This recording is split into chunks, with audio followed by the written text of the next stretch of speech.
I want you to listen to me very carefully because what I'm about to say may challenge everything you have believed about your struggles, your failures, and your mental state. There are two kinds of people in this world. One, those who go through life defeated, tired, complaining, surviving one day at a time. And two, and those who stand tall in the face of adversity, smile when others break, rise when others quit, and win. The difference? It's not intelligence, it's not luck, it's not education. It is what I call a positive mental attitude. And let me be very clear, this is not about thinking good thoughts. This is not surface level optimism. This is not plastering a smile on your face when your soul is breaking. No. Positive mental attitude is spiritual power. It's the ability to see through the fog of difficulty and still act with faith, precision, and purpose. It is only known antidote to failure, and it is the foundation of all lasting success. I spent over 25 years interviewing some of the most powerful men of my time: Carnegie, Ford, Edison, Rockefeller. These men built empires not because life was easy, but because they developed this indestructible mindset.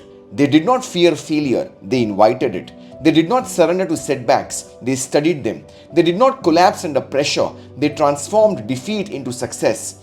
And so can you. But first, let me ask you something. What is controlling your mind today? Is it fear, doubt, self-pity, resentment? Or is it faith, purpose, gratitude, desire? Because the mind does not remain neutral. It is always under the influence of something. If you do not direct it, the world will. If you do not master it, the devil will. Your mental attitude is the only thing over which you have complete and unchallenged control. You say, but I try to stay positive and life keeps hitting me. Then I ask you, what is your definiteness of purpose? Because no one can develop a strong mental attitude without a goal so burning, so consuming, so magnificent that even failure trembles in its presence. Show me a man without a purpose and I'll show you a drifter. But show me a man who wakes up with fire in his belly, vision in his mind, and I'll show you a man who cannot be broken. Negative thoughts are not visitors, they are invaders. If you tolerate them, they take over your home. If you entertain them, they eat your purpose from the inside. If you let them linger, they convince you to quit on the very thing God placed you here to achieve. That's why I call it cosmic housekeeping. Take inventory of your thoughts, monitor your inner speech, and when you catch your mind drifting towards fear, doubt, worry, resentment, stop it like you would stop a criminal at your door. Replace it with gratitude, replace it with faith, replace it with the voice that says, I was not born to be broken. I was not created to be weak. I am made of the same substance that built mountains, formed galaxies, and breathes through the lungs of champions. Here's the biggest lie people believe. I am not just a positive person. Rubbish. You weren't born positive or negative. You were conditioned. But what has been learned can be unlearned. What has been programmed can be rewritten. The key is repetition. You become what you repeatedly do. You believe what you repeatedly say. Your subconscious mind is a soil. It will grow weeds or fruit depending upon what you plant. Whatever you repeatedly say to yourself, truth or lie, your mind accepts and eventually believes. That is the power of autosuggestion.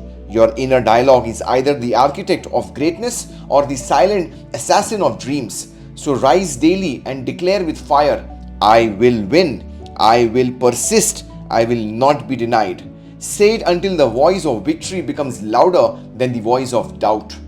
An unbreakable attitude is impossible without self-discipline. You cannot master your emotions if you cannot master your habits. You cannot hold a positive vibration if you are held captive by negative rituals. Discipline is the bridge between thought and reality. Without it, your intentions are only dreams. Every time you choose discipline over impulse, your inner strength grows. Every adversity carries with it the seed of an equal or greater benefit. If you believe this, you can never lose. You may bleed, you may fall, you may suffer, but you will never be broken because you know this is not the end. It is the test before elevation. You are never a victim of circumstances. You are only ever a victim of your response. Two men can face the same setback. One becomes bitter, the other becomes better. The difference? Attitude. Positive mental attitude does not remove difficulty, it redefines it. It doesn't stop the storm, it teaches you how to walk through it with purpose. Let me warn you, there will be people who hate your mindset. They will mock your optimism. They will call you delusional. Ignore them. Most people are addicted to mediocrity. They are threatened by anyone who dares to rise. That's why environment is stronger than will. Surround yourself with those who speak life. Avoid those who feed you your fear. You don't need permission to develop this power. You don't need a degree, a title, or approval. You need only one thing, a decision. A decision to own your thoughts. A decision to lead your mind instead of being led. A decision to become the kind of person nothing can break. And the moment you make that decision, your destiny begins. Finally, to build an unbreakable positive mental attitude, you must have a chief definite aim. Without purpose, the mind drifts. Without a burning goal, the mind wanders. Anchor your mind to something greater than comfort. Wake up every day with a reason so powerful, so personal, so vivid that nothing can shake it out of you. Once you have that, write it down. Read it aloud morning and night.